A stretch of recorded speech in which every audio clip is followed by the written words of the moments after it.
अजान के वक्त मोबाइल चलाने वाले लोग ये बात गौर से सुने और आगे बढ़ने से पहले कमेंट में लिखें अस्तगफिरुल्लाह। अजान का वक्त बहुत बरकत वाला वक्त होता है।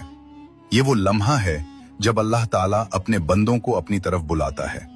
मगर अफसोस, आज बहुत से लोग अजान के वक्त भी मोबाइल, टीवी और दूसरी चीजों में मसरूफ रहते हैं। हम एक कॉल आने पर फौरन जवाब देते हैं, एक मैसेज आने पर फौरन देख लेते हैं, मगर जब अल्लाह का बुलावा आता है तो हम कहते हैं बस ये वीडियो खत्म हो जाए।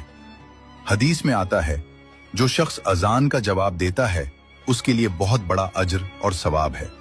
अगर अजान को तवज्जो और एहतराम से सुना जाए तो ये इंसान के लिए बड़ी नेकी का जरिया बन सकती है। हम तफरीह वाली वीडियोस तो फौरन शेयर कर देते हैं, मगर दीन की बातों को आगे पहुंचाने में अक्सर पीछे रह जाते हैं। क्या पता आपकी वजह से किसी एक इंसान की आदत बदल जाए और वो अजान के वक्त अपने रब की तरफ मुतवज्जे हो जाए।